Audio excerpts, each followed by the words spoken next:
Tonight on Sky News at 10, a new era begins in British politics. Gordon Brown is the new Prime Minister. He ends 10 years of waiting with a pledge to the nation. I will try my utmost. This is my promise to all of the people of Britain. Tony Blair ends his reign as PM and MP in an unprecedented farewell to Parliament. Au revoir, auf Wiedersehen and arrivederci. MPs on all sides give him a standing ovation as he leaves to become Middle East envoy. The challenges ahead, Sky's top correspondents look at the big decisions facing the new government. And also tonight, the clear-up continues after the devastating downpour, but there could still be worse to come. This is Sky News at 10 with Anna Botting. Well, good evening and welcome to Sky News at 10. Tonight, Gordon Brown is Britain's new Prime Minister. Tony Blair is no longer PM, no longer even an MP, already preparing to take on his new role as Middle East envoy. In the next hour, we'll look back at the new Prime Minister's past and we'll look to the future for Tony Blair. But first, Sky's political editor Adam Bolton has the story of the few short hours which ended many long years of waiting for Gordon Brown. At long last, Prime Minister Gordon Brown. With his wife Sarah by his side, Mr. Brown promised changes ahead and a new style of leadership. This will be a new government with new priorities. And I have been privileged to have been granted the great opportunity to serve my country. And at all times, I will be strong in purpose, steadfast in will, resolute in action, in the service of what matters to the British people, meeting the concerns and aspirations of our whole country. He spoke repeatedly of that need for change, pledging to carry on listening and learning from the British people. So I will reach out beyond narrow party interest. I will build a government that uses all the talents. I will invite men and women of goodwill to contribute their energies in a new spirit of public service to make our nation what it can be. And I am convinced that there is no weakness in Britain today that cannot be overcome by the strength of the British people.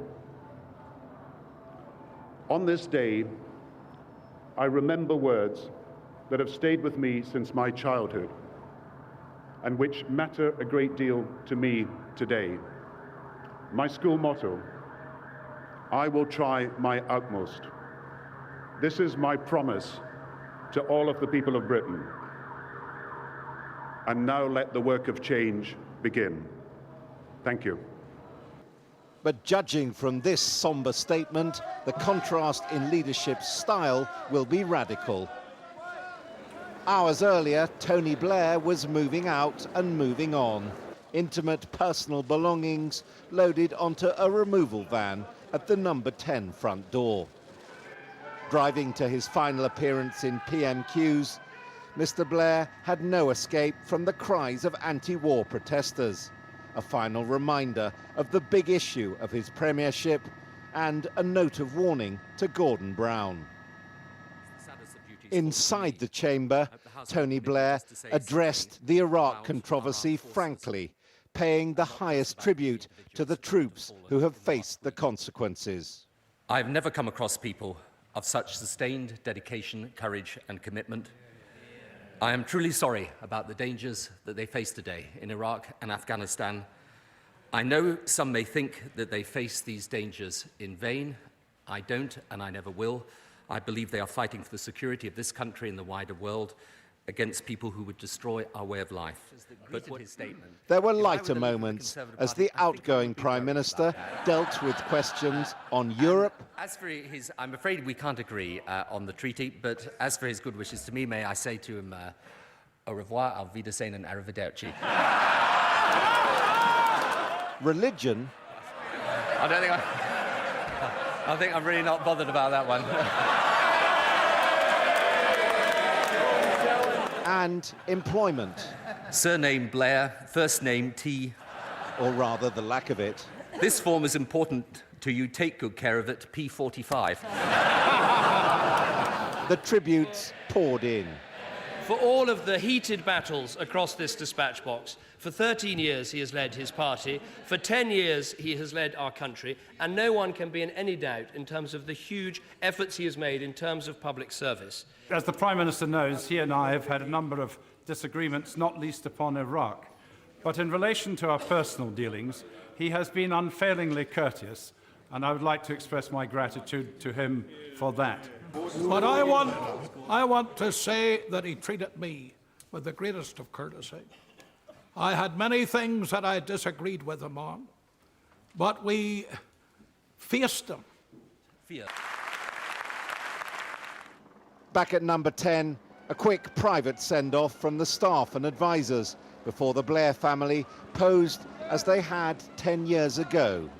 Cherie made it clear she wouldn't miss the onlooking media.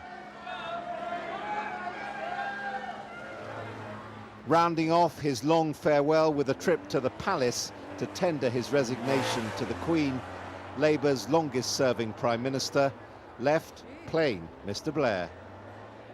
And with a fresh vacancy at the top, Gordon Brown left the Treasury to accept the Queen's invitation to form the new government. After nearly an hour, Gordon Brown emerged as Britain's new Prime Minister. The Blair's new life got off to a humbling start. No official car was ready as Mr Blair travelled to his northern constituency to explain why he was leaving them to become a Middle East envoy.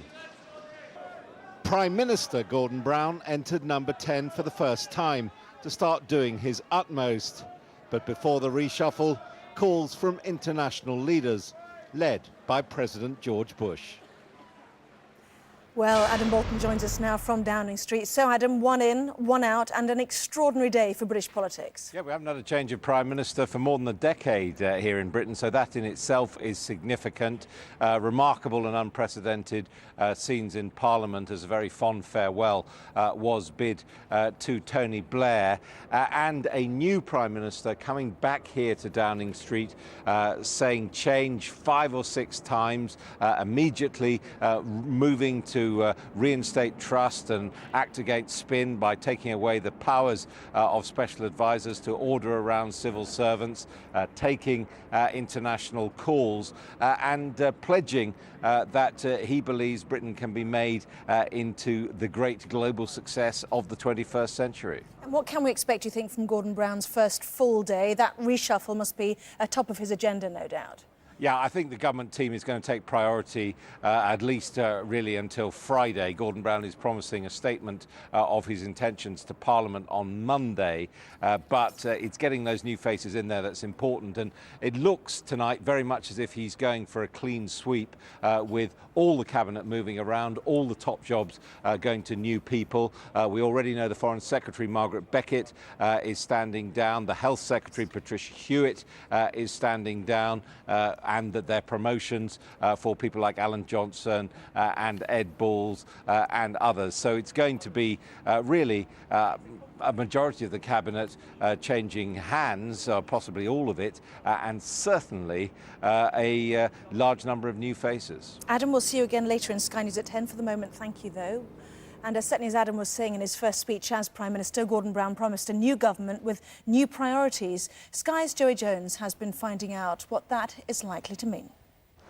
There's something in the air at Westminster, across the country. We've got about 4 minutes left. This is what change feels like. Since 1997, we've had the small matter of 2 general elections, and yet only today comes a real sense of a shift in the balance of power. So, after an extremely long chat with the Queen, this is Gordon Brown turning back into Downing Street for the first time as Prime Minister. This is, after all, just a shift that we're seeing in the Labour leadership, but it will have a radical impact on the climate of British politics. New policies will come, and soon they won't satisfy everyone. Critics of the war in Iraq aren't going anywhere. But Gordon Brown wants to shift the focus onto other issues. Will there be surprises? personnel and policy? I think there'll be a lot of surprises, actually. I think people should prepare the way, because I think he will be planning this for a long time, and he is a supreme strategist. So I think we'll see a lot of change underway and an awful lot of really exciting developments. Keep up the good work. And those developments will involve a new government, of course. John Cruddas here, who ran a formidable deputy leadership campaign, is one of those hoping to be brought into the fold. Others affect not to be too bothered. Well, in politics, at this level, you're not masters or mistresses of your own destiny. It's up to other people to make decisions. But certainly what I have at the centre of all my politics is that I'm the MP for Salford. The funny thing is, for all the media hype surrounding this event, not one of the current generation of big Labour hitters has come down here to speak to journalists. And you know why that is? Well, they're all sitting in their offices, waiting by the phone, hoping Gordon Brown will give them a job. Only those stepping back from the fray could afford to look relaxed. And then, of course, for others, the excitement of waiting in the phone call, or Gordon and choosing his cabinet. Excitement, that's one way of putting it. Well, look, it is a very exciting time for people. There's no greater privilege than being asked to serve your country.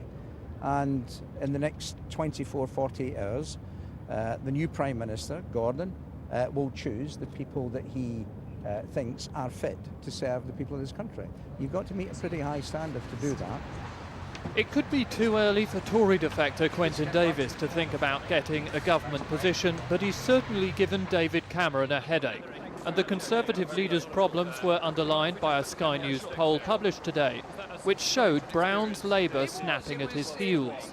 It's the Conservative Party that's been setting the agenda over this past year on the NHS, fighting to save our hospitals, on the environment, pushing that up the agenda. We're the ones coming up with the exciting and inspiring ideas for the future of our country. That is the role that we will play. I don't believe Gordon Brown can be the change Britain needs. He's the author of so many of our problems. He's been in the heart of the government for the last 10 years. People should have a chance to vote for change, and that should mean in a general election. But since then it's gone quiet. Apart from the top man, no sign of comings and goings in Downing Street, of the new administration taking shape. Patricia Hewitt at Health and Foreign Secretary Margaret Beckett are now known to be among the casualties. But for those hopeful of cabinet office, a long night is in store. Joey Jones, Sky News, Westminster. Well, it didn't take long for Tony Blair to find a new job. His role as a Middle East envoy has been confirmed this evening. Sky's Middle East correspondent Dominic Waghorn looks at the challenges awaiting the former Prime Minister as he tries to unite a divided region. Tony Blair said the Middle East would dominate the end of his term in office, but he's left it for afterwards. The only way of bringing stability and peace to the Middle East is a two-state solution, which means a state of Israel that is secure and confident of its security, and a Palestinian state that is not merely viable in terms of its territory, but in terms of its institutions and governance. I believe it is possible to do that, but it will require a huge intensity of focus and work. But on the streets of the occupied West Bank, Mr. Blair's leap into the cauldron of Middle Eastern politics isn't popular with everyone. He is the bad man in the world. He is the enemy of the Palestinian. We don't forget the role of Britain in the unfair war in Iraq, and he was directly involved. I can say that he was kind of a puppet to Mr. Bush. Tony Blair's close association with President Bush and the war in Iraq is a problem for him in the Arab world. Many say he's too close to Israel too. Pictures like these wearing a Jewish skull cap in his last visit to Israel haven't helped. But the Palestinian Authority is giving his appointment a cautious welcome. We need help, so the idea of appointing an envoy for the quartet is an excellent idea, and we welcome it. I'm happy to see you. Tony Blair was among the first to call for a Palestinian state almost 6 years ago. And his experience here spans a decade, back to his early visits as a fresh-faced new Prime Minister to Gaza. Blair, I think, has much wider perspective than many other leaders in the West of the highs and the lows of what's happening. And I think, yes, I do think Blair knows what he's getting into. Don't forget, Northern Ireland seemed just as an intractable problem when he got into it 10 years ago. So I do think Blair knows where he's coming to. Tony Blair's predecessor in the job as envoy has this advice. It is my hope that they will allow Prime Minister Blair to get much more into the area of negotiations of the terms of an understanding between the two parties. It's not clear to me that he's been given that responsibility. But if he hasn't, I think he might feel a sense of frustration being kept outside what is the really main game, which is bringing the Palestinians and the Israelis together. Tony Blair's appointment comes as the Middle East lurches in another unpredictable direction, with Hamas's takeover of Gaza and Israel's response to that new threat, creating an even more uncertain future. Underlining that, fighting between Israelis and Palestinian militants in Gaza claim more lives, including civilians and a child. Tony Blair's always sounded committed to helping bring peace to this deeply troubled region. But he failed as a Prime Minister. Can he now do more as an envoy? Dominic Waghorn, Sky News, Jerusalem. Well, more on that extraordinary day of politics in a few minutes, but now some of the day's other news. The pensioner who drowned in Sheffield on Monday has been named tonight. 68-year-old Peter Harding was caught in the rising floodwaters. Large parts of South Yorkshire are still struggling to cope with some of the worst flooding in its history, and more rain is on its way. Sky's Jane Secker has the story. Roads turn to rivers, fields turn to lakes. In some parts of the country, the water just keeps on coming. 2 days after the deluge in Tolbar to the north of Doncaster, rising groundwater is still a problem. 90% of the homes down there are underwater. The emergency services are carrying out patrols of houses and cars by boat to check no one is trapped. But they've spent much of the day here searching for a man who's believed to have fallen into a flooded dike nearby. I was round the back of the farm when 3 of us heard a noise of somebody falling in the dike, which is the field behind our house, and they screamed and shouted, "Help, I've fallen in the dike." And then we didn't hear any more. And it's too flooded for me to go and look, so I rang the emergency services. The water is also still deep in Catcliffe, south of Sheffield, which was evacuated 2 nights ago. Hundreds who live here are still in temporary accommodation, while the gash in the Ully Dam upriver is being patched with plastic sheeting, overlaid with tons of hard core and rubble. From the air, you really get a feel for the geography of this valley. At the very top, the Ully Dam. The engineers are still hard at work there trying to shore that up. Below it, hundreds of people's homes, and it's clear to see the damage that would be caused if the engineers don't succeed in their task. And it's not just South Yorkshire that's affected. In Worcester, they've not seen flooding like it since 1969. This is the only way to get around the city's racecourse, now under 10 feet of water. It's summer and we've got a flood. Might as well take advantage of it. It's a nice place to paddle. In Powick, 8 miles south of Worcester, there was a rude awakening for 30 villagers who were rescued by the fire service in the early hours. Dreadful. It was such a shock. You don't know what to do when it hits you. There was devastation. It's devastation. Overall, though, the floodwaters do appear to be falling, and the long task of cleaning up the debris left behind has begun in Sheffield. The waters that had divided this city in two are now starting to recede, but the Meadowhall shopping centre just down there is still closed for a second day, and the M1 motorway to the east of the city is eerily quiet. Almost 20,000 people are still without power. Emergency aid is being offered to the worst affected areas. The sincere hope here is that the worst is now over, but with more rain forecast for the weekend, no one is taking any chances. Jane Secker, Sky News, Sheffield. The mother of a teenager stabbed to death in North London has made an appeal to end gang violence. 14-year-old Martin Dinnigan was attacked in a street in Islington last night. He was treated by paramedics but died at the scene. His mother, Lorraine, today described the killing as horrendous. Doctors have called for a relaxation of regulations to make it easier for women to have abortions in early pregnancy. The British Medical Association conference backed a motion calling for abortions to be approved by just one doctor rather than the current 2. Millions of Britons are going to be assessed by doctors to see if they're at risk of heart disease. The government's health watchdog NICE will advise GPs to draw up a list of those most at risk and prioritise them for tests. Well, this is Sky News at 10. Coming up, tomorrow's Stories Tonight, we'll take a look at all the news making the front pages of Thursday's newspapers with the editor of The Observer. And a reminder of what's on our website right now, sky.com/news. Share your views, your hopes and fears for the new Prime Minister.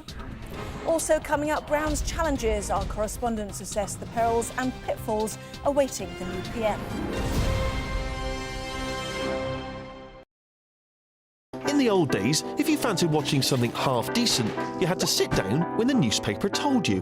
Then Sky Plus bowled into your life and that all changed. Now you watched quality stuff whenever you felt like it. Fast forward to 2007 and you clock this thing called Anytime on your TV guide. Get in, you chirp. See, Anytime brings you a tasty bunch of shows via Sky Plus and HD that you might just want to discover. Sky Anytime. Your Sky on demand.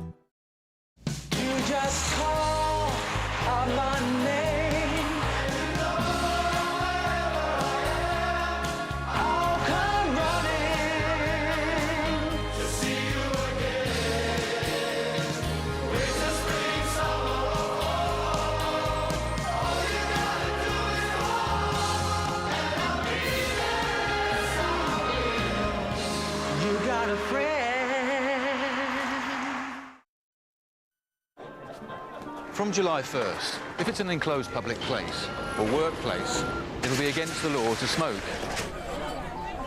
If you do, you could be fined £50 or end up in court. England goes smoke-free, July 1st. The bigger the challenge, the more you need Duracell. Down go the ordinary zinc-carbon batteries. Up goes Duracell.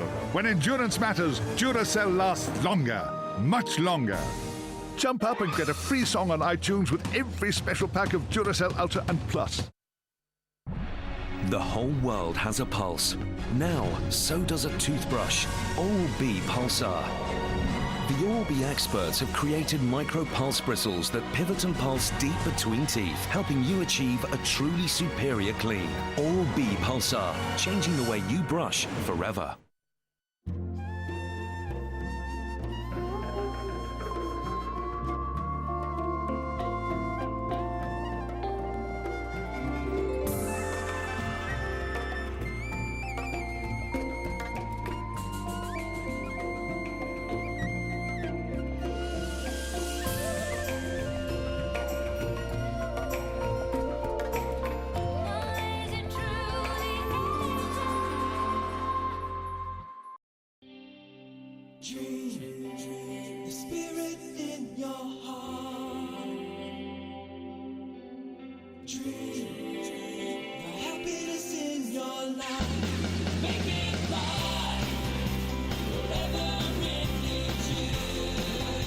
Hyundai Tucson. Paint your day full of adventure. Complete with Hyundai's 5-year unlimited mileage warranty.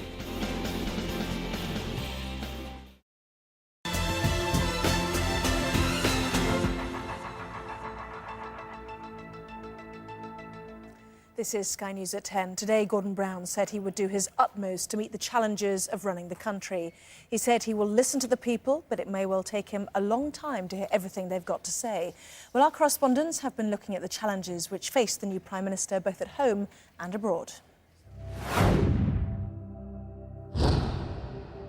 The new man has a difficult trick to perform: distance himself from the war on terror while still prosecuting it under a different name. He will fight it using the military, the intelligence services, and economics. Because Gordon Brown is an Atlanticist, agreeing with Tony Blair that the UK must stand shoulder to shoulder with the United States. What he won't do is make jokes with US presidents about sharing the same toothpaste. Gordon Brown was part of the process which took us to war in Iraq, and it's unlikely he'll pull all the British troops out for several years. On Israel and Palestine, he's already used a new term, calling for a Middle East economic roadmap. So there'll be more money for more countries, more money for MI5 and MI6, and there'll be more of the same for the UK. The war on terror will continue. It just won't be called that anymore.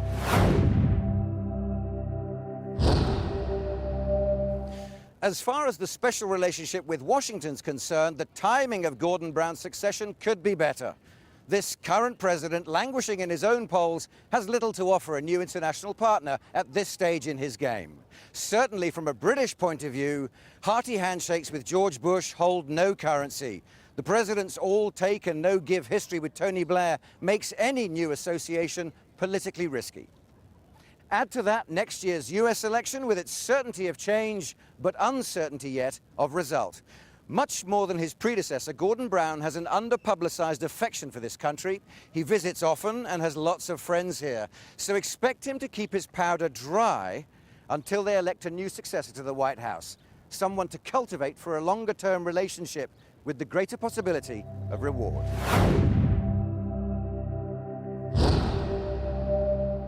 Gordon Brown's biggest environmental challenge is going to be energy. He has to decide whether to push the nuclear button and start a new generation of nuclear power stations. Planning is going to be an issue, as it will be for renewable energies as well. But he's going to have to get going on them if he's to meet the government's targets. Then he'll have to work on driving changes in our green behaviour. Do you tax us out of our bad habits or try to coax us out of them? Air passenger duty, road pricing, bin taxes, all controversial. Then there are the negotiations to reach a global Green Deal. With the Kyoto Protocol about to expire, but a change of heart in the White House, Gordon Brown has a chance to shape the diplomacy. But he'll have to get Britain's house in order. Carbon dioxide emission levels are rising here.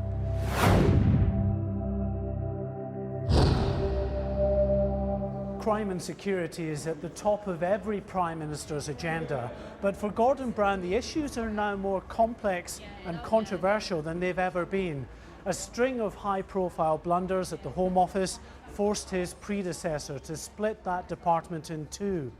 And with the Home Secretary John Reid now throwing in the towel, who does Mr Brown trust to sort things out?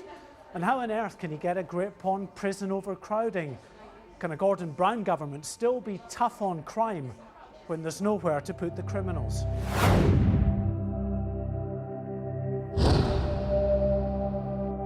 Gordon Brown has vowed to make the NHS his priority. The debts are being cleared, but wards have been closed and jobs have been cut. Nurses have threatened industrial action. Doctors are furious about bungled attempts to streamline their training.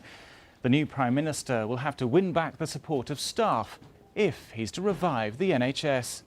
Waiting lists for surgery are at a record low, driven down by tough government targets. But many doctors and nurses are concerned about the amount of political control over what they do.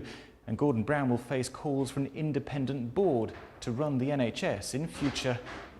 Record funding has brought new hospitals and the very latest equipment. But MRSA is still a big problem, as is the lack of dentists.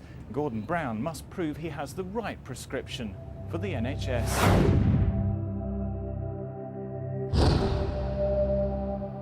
Whatever Gordon Brown's hopes and ambitions as Prime Minister, the first few months are almost certain to be dominated by what happens here. The future of Europe is one of those issues that every Prime Minister must just hope would disappear. And for Gordon Brown, it promises to be a rough ride. There is a feeling that France and Germany, with dynamic new leaders in Sarkozy and Merkel, are trying to drive Europe forward. And they're waiting to see what kind of leader Mr Brown will be. The impression is that he's slightly suspicious of Europe, certainly from his time as Chancellor, and a real contrast to Mr Blair and his love for everything European. He knows that too much enthusiasm for what goes on here risks turning public opinion at home, and the Conservatives know that as well. And there's always the looming shadow of the R word, a referendum, and that's enough to send a chill down his spine.